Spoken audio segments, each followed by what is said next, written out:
তখন কিন্তু লোকের সংখ্যাও ভাঙড়ের মানুষ নামবে।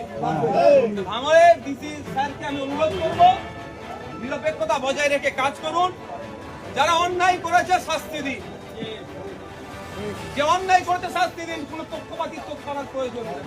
আমি বারবার বলে এসেছি, যখন রাজ্জাক খান খুন হয়েছিল আমি তখনও বলেছিলাম যে আইএসএফ এর কেউ জড়িত তাকে তুলে নিতে কোনো সমস্যা নেই।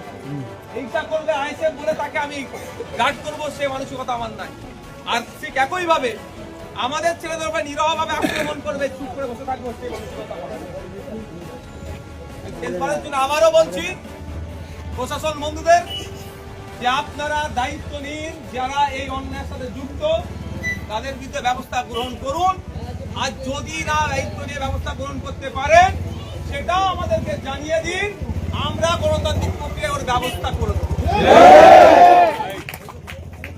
এই বিষয়ে আমি আর বক্তব্য দীর্ঘায়িত করবো না।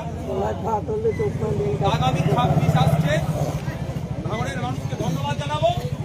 আপনারা যে আশার দৃষ্টা গোপন করেছেন, আজকে রাজ্যের বিভিন্ন বিধানসভা থেকে আওয়াজ উঠছে যে নওশাদ সিদ্দিকীর মতো 10টা নওশাদ সিদ্দিকী বিধানসভায় আজকে দিতে হবে।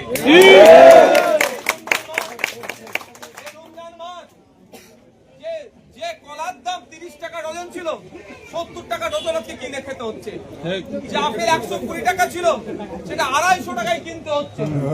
তরমুজ 45-50 টাকা দাম, পাতি লেবু 6 টাকা 8 টাকা দাম হয়ে যাচ্ছে, আপেলের দাম 250 টাকা হয়ে যাচ্ছে, বেদানার দাম বেড়ে যাচ্ছে। আজকে সরকারের মুখে কোনো কথা নাই, এই দাম কমানোর কোনো ব্যবস্থা নাই। সেই একাই ভাঙড়ের বিধায়ক প্রতিবাদ করছে যে দাম কমাতে হবে। আপনারা দেখেছেন যখন জঙ্গলমহলের কর্মীদের উৎসব হয় তখন তাদের ফুল ডে ছুটি হয় না, তাদের ফুল ডে ছুটির জন্য সেই ভাঙড়ের বিধায়ক আওয়াজ শুনেছে। আপনাদের বলবো, আপনারা যে আশা আগামী 26 বিধানসভাতে ভাঙড় থেকে